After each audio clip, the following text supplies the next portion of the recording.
Bien, mis hermanos, nuevamente tengan todos ustedes muy buenos días. Sean bienvenidos a este espacio de Escuela de Formación Teológica. Recordemos que en el día de hoy vamos a continuar con la introducción al capítulo 9 de la Confesión Bautista de Fe. Capítulo 9 del libre albedrío. En la clase anterior explicábamos que a partir de este capítulo, del capítulo 9, se habla de la aplicación de la salvación en la vida del creyente, en la vida del hombre. También comenzamos con una introducción en la cual propusimos analizar tres etapas distintas del pensamiento teológico con respecto a los planteamientos que se hacían en estas etapas en contra o a favor del libre albedrío. Las etapas que propusimos analizar son las siguientes. Primero estuvimos analizando en el siglo V lo propuesto por Pelagio o el pelagianismo, la respuesta de Agustín de Hipona, y también estuvimos viendo lo que posteriormente planteó el semipelagianismo. Siglo V, la primera etapa que analizamos, pelagianismo, agustinianismo y semipelagianismo. La segunda etapa que revisamos fue aquella que data del siglo XVI, en la que vimos los planteamientos de Erasmo de Róterdam y la respuesta de Lutero, Erasmo contra Lutero. Y la tercera etapa, que es la que vamos a analizar en la clase de hoy, es aquella que data del siglo XVII y veremos lo que enseña el calvinismo en contraste con lo que plantea el arminianismo.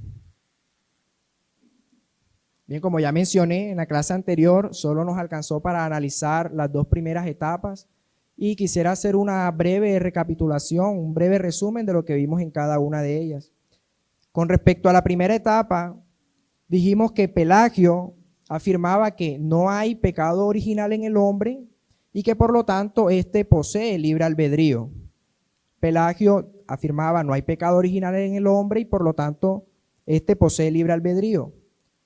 Por otra parte, en respuesta a esto, Agustín planteaba todo lo contrario. Si hay pecado original, el hombre hereda el pecado de Adán y por lo tanto no tiene libertad, sino que es esclavo de su pecado.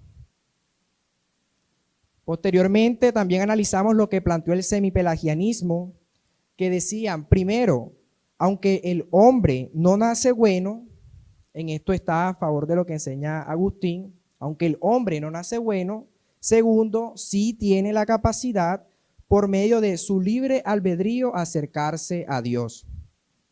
Primero, el hombre no nace bueno, sin embargo, tiene la capacidad de acercarse a Dios gracias a su libre albedrío. Esto es con respecto a la primera etapa, pelagianismo, agustinianismo, semipelagianismo. Luego analizamos la segunda etapa, Lutero contra Erasmo. Recordemos que durante ese tiempo la Iglesia Católica fue altamente influenciada por el semipelagianismo, entonces lo que Erasmo planteaba también se evidenciaba esa influencia del semipelagianismo. Por lo tanto, como consecuencia, Erasmo escribe una obra en la que está a favor del libre albedrío. Como respuesta, Lutero escribe su famosa obra Esclavitud de la Voluntad, en la que presenta argumentos en contra del libre albedrío, en la que presenta argumentos también o comentarios en contra de lo que estaba enseñando Erasmo. Bien, eso fue lo que vimos en la clase anterior. En esta clase, como ya mencioné, vamos a adentrarnos en la tercera etapa, siglo XVII, Calvino, Arminio o calvinismo, arminianismo. Y quisiera que sea el Señor dirigiéndonos y asistiéndonos en esta clase, que de seguro será así para que pueda ser de provecho. Y es una clase en la que recordaremos la obra de Cristo, la manera que ha impactado en nuestras vidas y de seguro que por medio de la misericordia de Dios será de provecho para nuestras vidas. Entonces quisiera comenzar hablando de Jacobo Arminio. ¿Quién fue Jacobo Arminio? Él fue un pastor, un teólogo holandés que había estudiado bajo la dirección de un sucesor de Calvino. Este sucesor es Teodoro de Beza. Esto ocurrió en el año de 1582. ¿Qué significa esto? Que la formación teológica de Arminio estaba, o sea, él conocía acerca del calvinismo porque su maestro pues era un sucesor de Calvino. Él tenía una formación en la teología calvinista. Sin embargo, con el paso del tiempo, Arminio discrepó con lo planteado por Calvino. Se distanció de lo que Calvino había planteado. Luego de la muerte de Arminio, esto es en el 1609, sus seguidores fueron acusados como herejes, por lo que un año posterior, en el 1610, presentaron ante los estados de Holanda un memorial de protesta, un documento en el que plantearon su posición. Los seguidores de Arminio plantearon su posición y en la segunda parte de este documento ellos incluyeron un resumen de su doctrina, un resumen de lo que ellos creían, y este constaba de 5 puntos que son los que vamos a analizar posteriormente. Por su parte, los calvinistas emitieron como respuesta una contraprotesta a lo planteado por este grupo seguidor del arminianismo. Pero como no se llegaba a un acuerdo, finalmente esta disputa tuvo que ser a través de un sínodo. A este sínodo asistieron o fueron invitados casi todas las iglesias nacionales reformadas de Holanda. Este fue celebrado en Dordrecht desde el 13 de noviembre de 1618. 13 de noviembre de 1618 hasta el 9 de mayo de 1619. Este sínodo, conocido popularmente como el sínodo de Dort, en este sínodo se condenó la posición arminiana con respecto a la salvación y al papel que el hombre juega en esta. Y asimismo se presentaron 5 puntos contrarios a los 5 puntos del arminianismo, 5 puntos contrarios que es lo que hoy nosotros conocemos como los 5 puntos del calvinismo. Cabe resaltar, es importante anotar que Calvino como tal nunca utilizó dicho modelo, nunca utilizó el modelo de los 5 puntos, ni tampoco combatió de manera directa al arminianismo. Por lo tanto, estos puntos que nosotros vamos a tratar a continuación no son un resumen de todo el pensamiento de Calvino. Calvino escribió acerca de otras cuestiones. Esto no es una síntesis tampoco de toda la teología reformada, como algunos también suelen pensar, sino que esto es un resumen únicamente de la soteriología enseñada por Calvino. Es decir, es un resumen de lo que Calvino enseñó exclusivamente con respecto a la salvación del hombre y el papel de éste. Y claramente todas estas enseñanzas de Calvino fueron con base en las Escrituras. Entonces vamos a ver a continuación de manera paralela la postura tanto de los calvinistas como de los arminianos.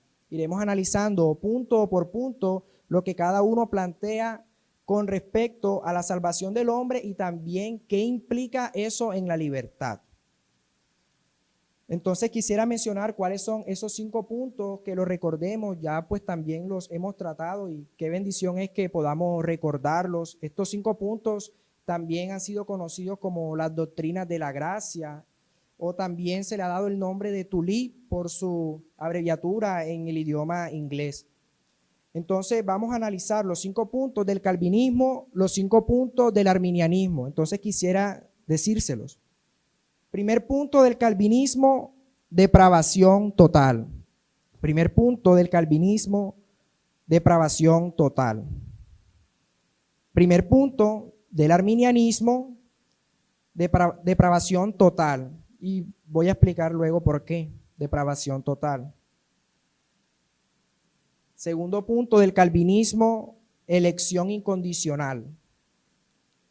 Segundo punto del calvinismo, elección incondicional. Segundo punto del arminianismo, elección condicional. Tercer punto del calvinismo, expiación limitada. Tercer punto del calvinismo, expiación limitada. Y del arminianismo, expiación universal. Expiación universal. Cuarto punto del calvinismo, gracia irresistible.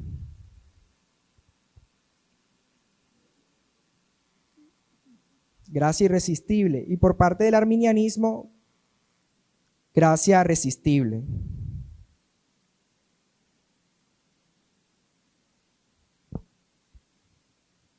Y como último punto, quinto punto, perseverancia de los santos en ambos casos, perseverancia de los santos. Entonces, les voy a explicar cuál va a ser la dinámica en el desarrollo de la clase. Vamos a recordar, vamos a dar una definición técnica de lo que consiste cada punto y luego vamos a ver qué implica esto en la libertad. Recordemos que esta es una introducción del libre albedrío. Entonces, cada uno de estos puntos al final va a redundar de cierta forma implícitamente en la libertad humana y podemos entender cómo estos autores entendían la libertad humana, entendían el libre albedrío del hombre. Entonces, quisiera que entremos en el primer punto, depravación total. Vamos a analizar lo planteado por Calvino y quisiera que por favor algún hermano me colaborara con los siguientes dos textos. El primero, Romanos 3, versículo 10 al 11. Y el segundo es Efesios capítulo 2, versículo 3. Romanos 3 del 10 al 11, Efesios 2, versículo 3. Si algún hermano tiene el texto, por favor levanta la mano.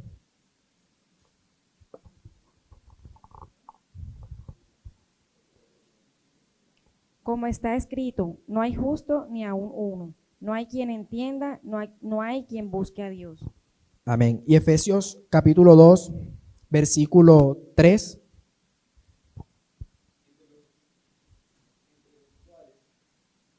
Sí. Entre los cuales también todos nosotros vivimos en otro tiempo en los deseos de nuestra carne, haciendo la voluntad de la carne y de los pensamientos.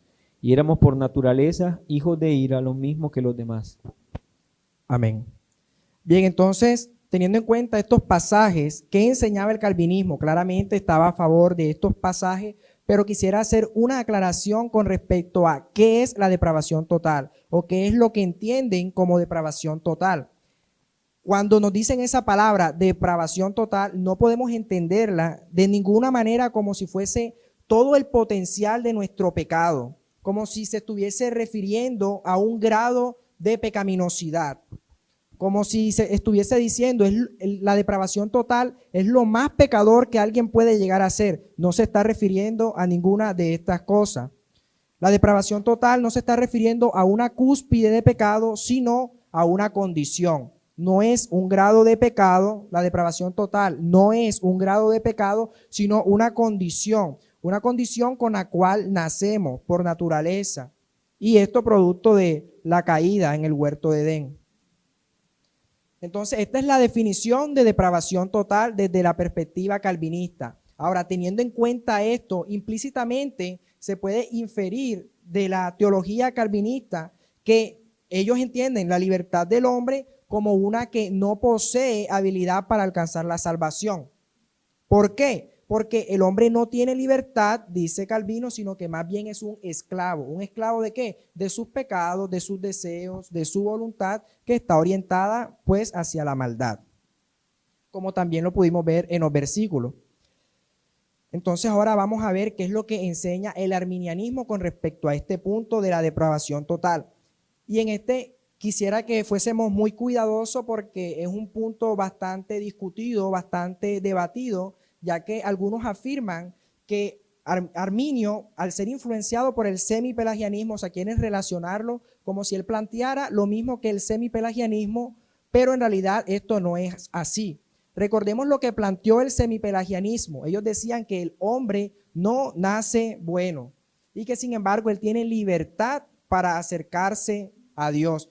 Ellos decían que el hombre más bien estaba herido, no estaba muerto espiritualmente, sino que estaba herido espiritualmente. Sin embargo, Arminio afirma que el hombre está muerto espiritualmente, igual que lo afirman el calvinismo. Él afirma en cuanto a la depravación total, no la ve como un grado, sino que también la ve como una condición de pecado.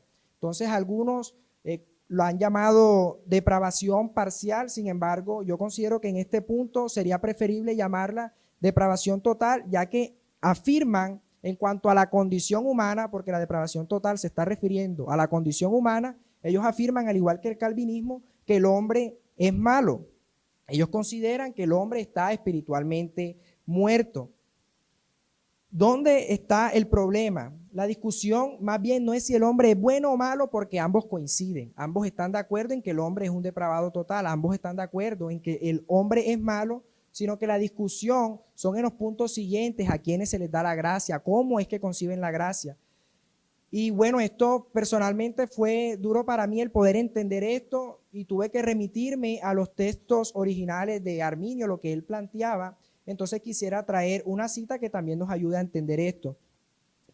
Arminio declara que su libre albedrío, en lo que respecta entonces a Dios, no solo se encuentra, su libre albedrío, no solo se encuentra herido, mutilado, enfermizo, debilitado, sino que también ha sido hecho cautivo, destruido y perdido.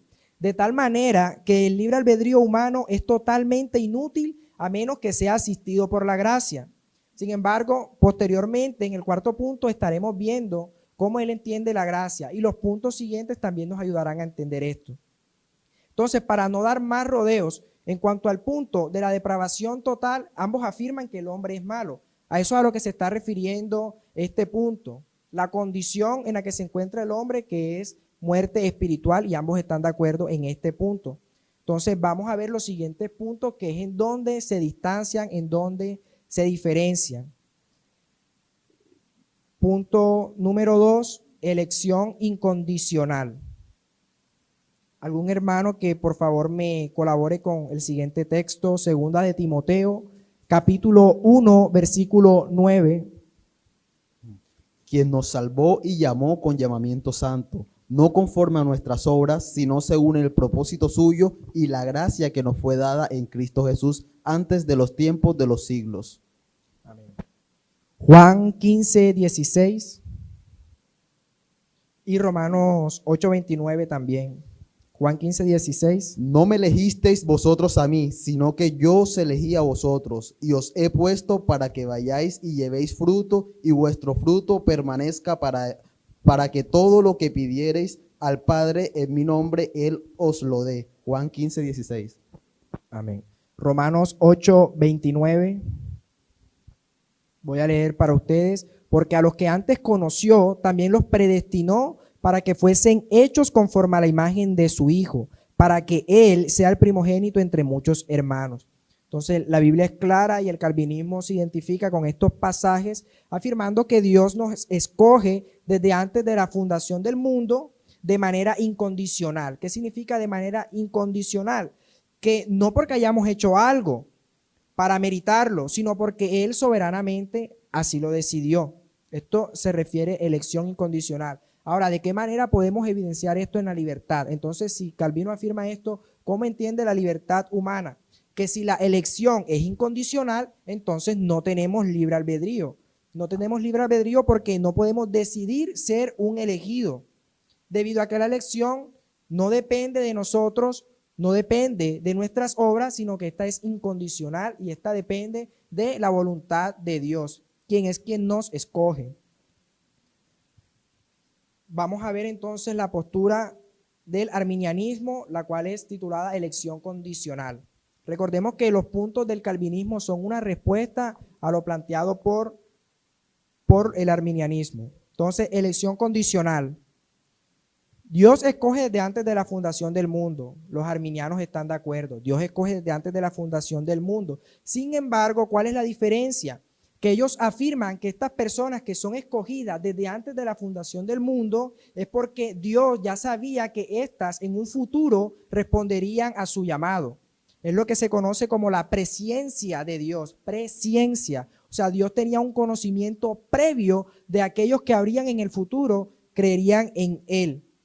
Entonces ellos afirman, primero, hay un conocimiento por parte de Dios, y después entonces Dios predestina a estas personas que Él ya sabía que le elegirían.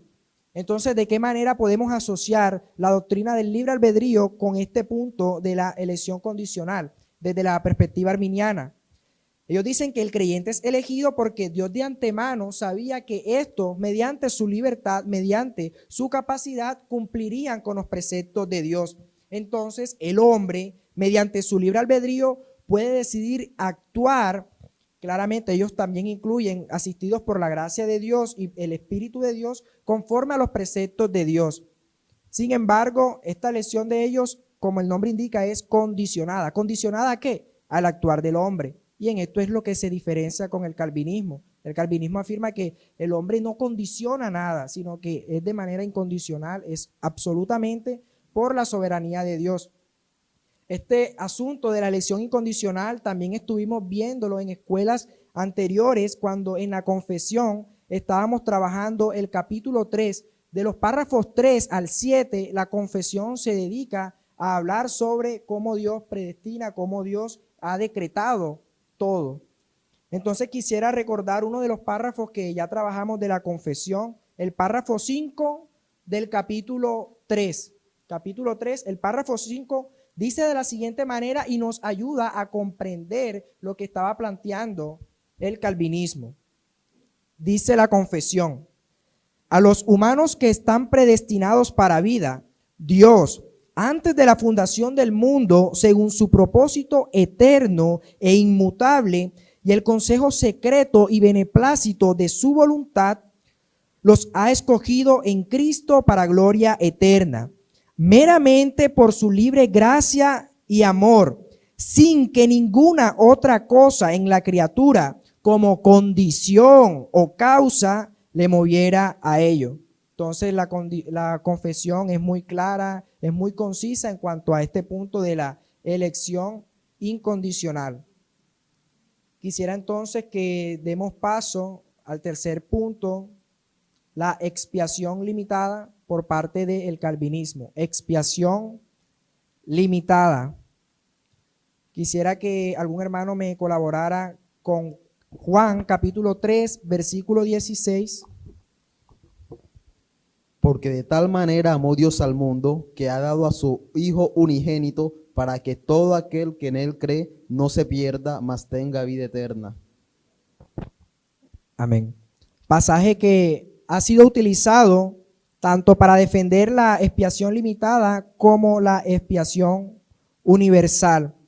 Pero veamos qué es lo que plantea el calvinismo con respecto a la expiación limitada. ¿Qué significa expiación limitada? Entonces quisiera decir primero lo que no significa, para que no lo malinterpretemos. No significa que la muerte de Cristo sea insuficiente para salvar a toda la humanidad. No significa que la muerte de Cristo no tiene el suficiente poder o la suficiente capacidad para salvar a toda la raza humana. No quiere decir esto, sino que la muerte de Cristo es eficaz únicamente en aquellas personas que, como enseña el pasaje, creen en Él, en aquellas personas que han de creer en Él. Es decir, la muerte de Cristo en la cruz permite que solamente aquellos a los cuales Dios predestinó, les sean perdonados, les sean expiados sus pecados. Entonces, es limitada porque únicamente afecta o impacta en la vida de los creyentes, en la vida de los escogidos. Esto es la expiación limitada. Teniendo en cuenta esto, ¿qué enseña el calvinismo con respecto a la libertad? Basándonos en este punto, que Dios murió por aquellos que creen en Él. Esto es la expiación limitada. Dios murió por aquellos que creen en Él. Pero como el creer en Dios, como lo enseña el calvinismo, el creer en Dios no depende de los hombres, entonces el ser humano no posee libertad, no posee libre albedrío que le permita decidir creer por su propia voluntad. Es algo del Señor y no de los hombres. Entonces, ¿qué debemos afirmar con esto? Podemos verlo de la siguiente manera. El Señor no nos ama porque nosotros le amamos a Él, sino que nosotros le amamos a Él porque Él nos amó primero. El que hoy amemos a Dios se lo debemos a que Él nos amó primero, como se enseña claramente en Primera de Juan, capítulo 4, versículo 19. Quisiera que me colaboraran con el siguiente pasaje, Segunda de Corintios, capítulo 5, versículo 21.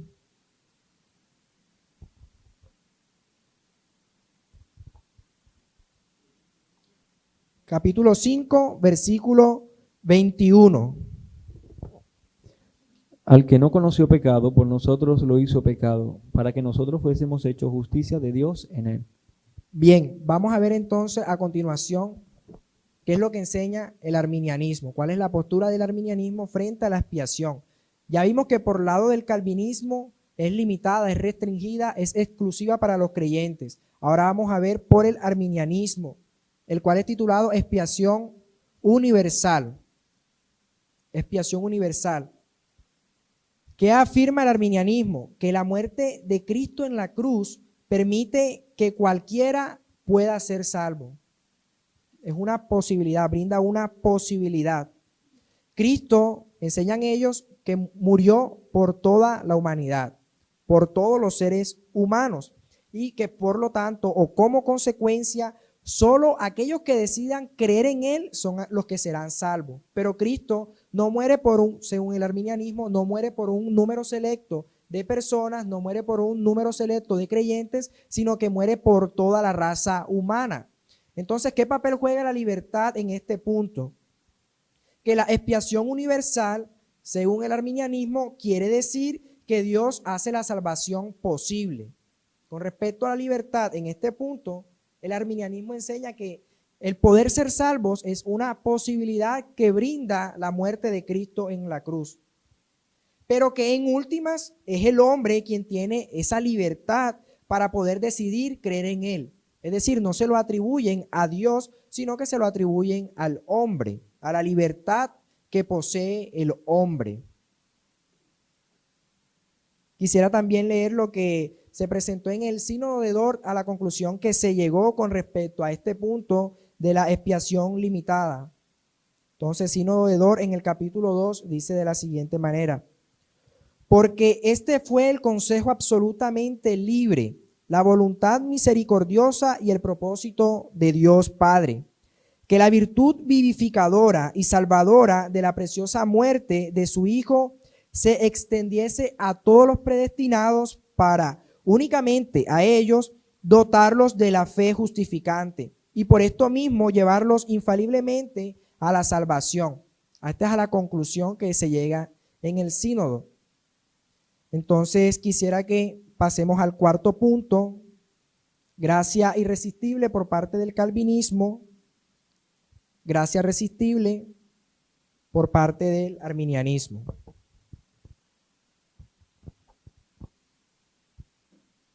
Bien, por parte del calvinismo, la gracia irresistible. ¿Qué significa que la gracia es irresistible?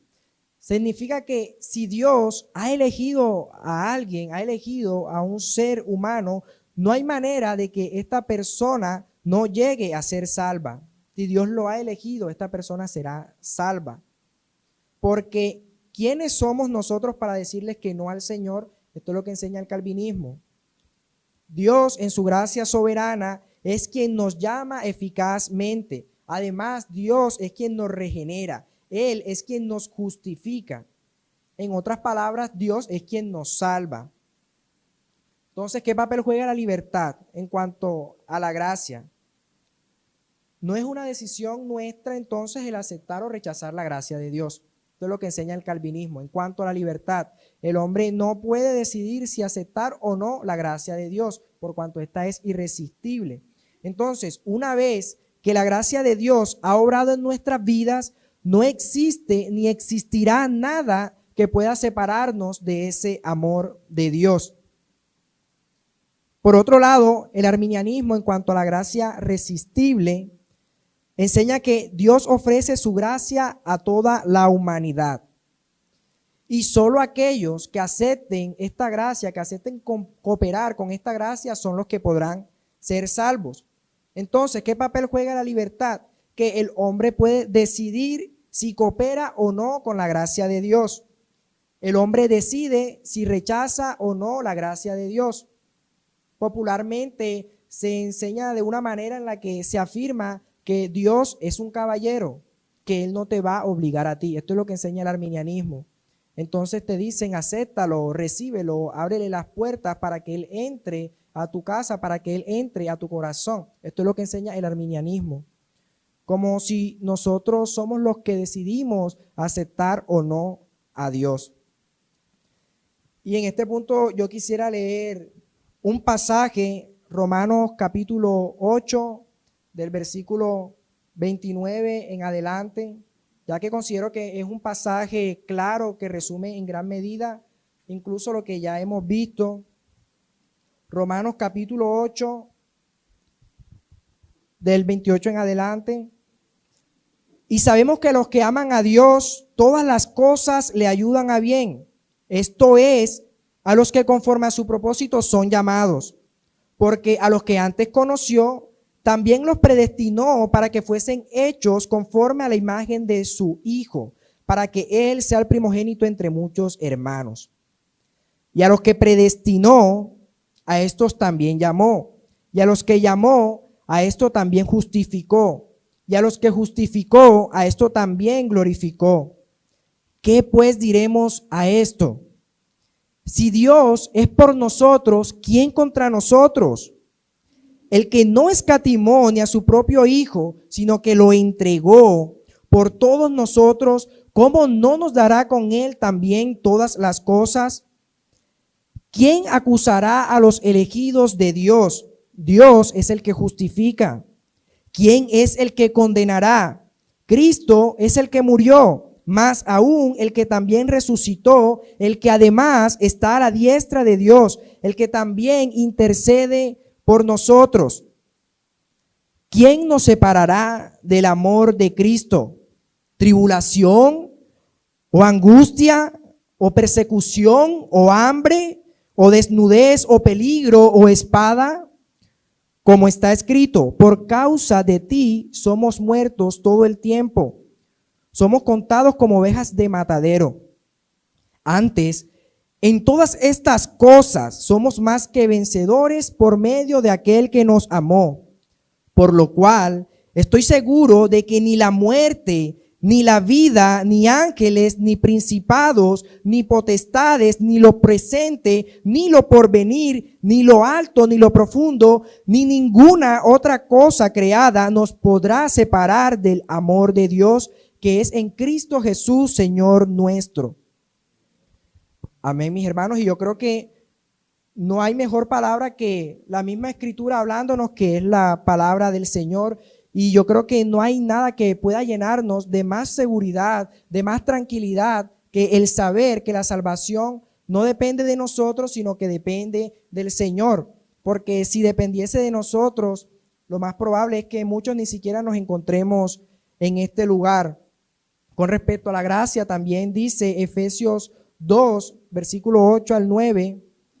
¿Algún hermano que por favor me colabore con el pasaje? Porque por gracia sois salvos por medio de la fe, y esto no de vosotros, pues es don de Dios, no por obra, para que nadie se gloríe. Amén.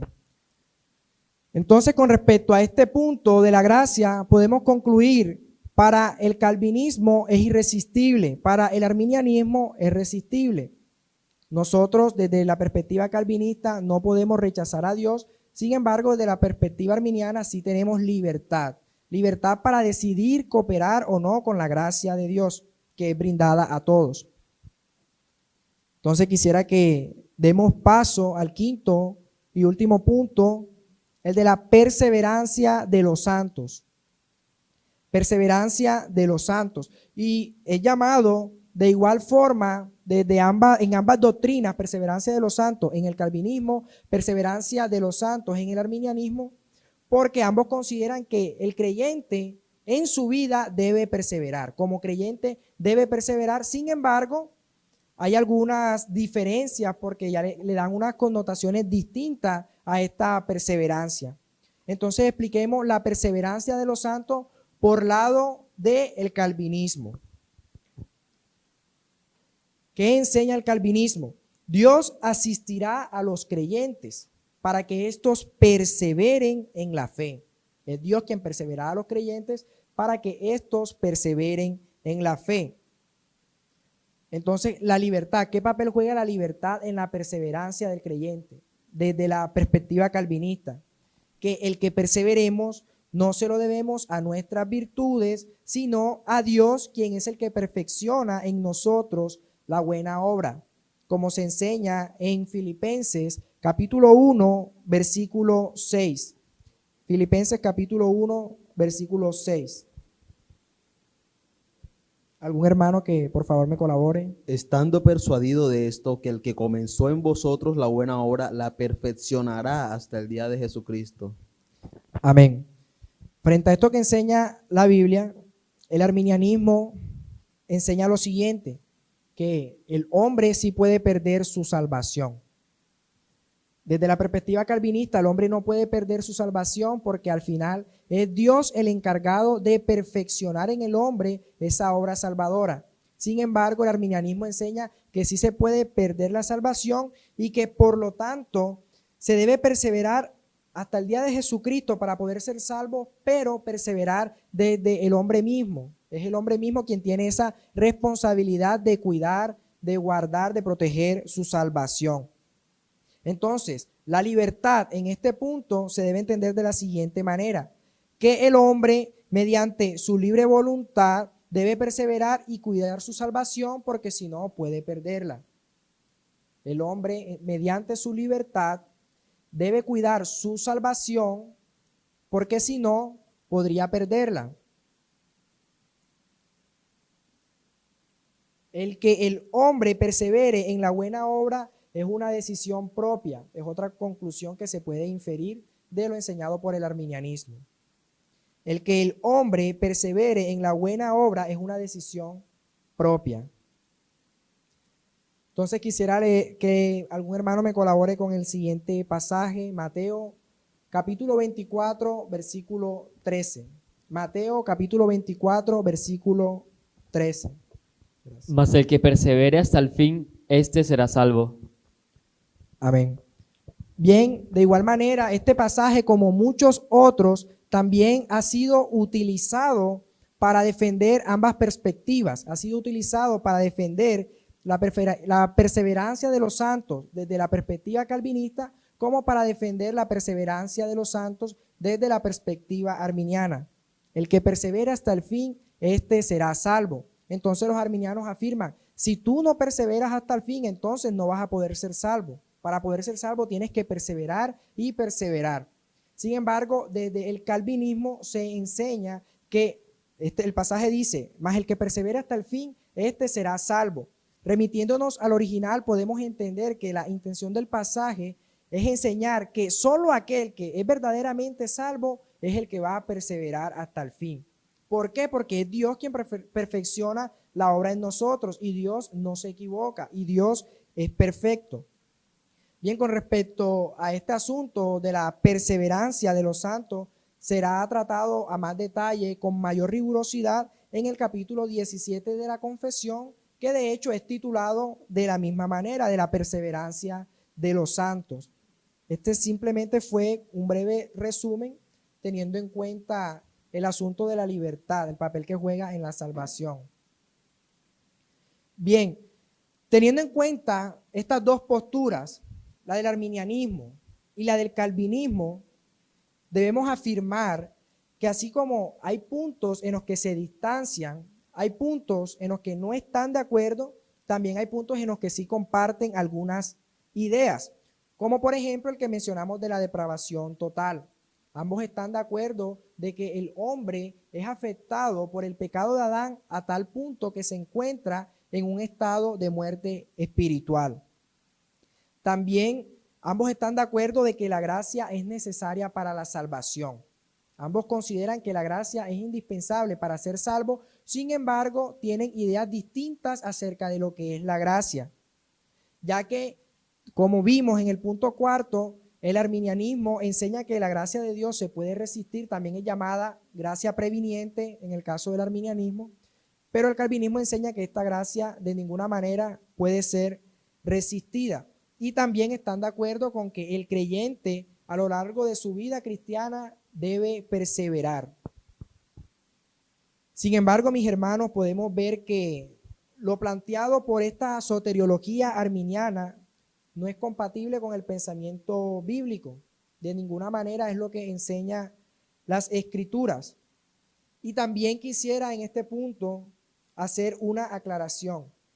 Y es que normalmente se suele decir afirmaciones como, por ejemplo, los reformados son calvinistas, o la reforma se basa en Calvino.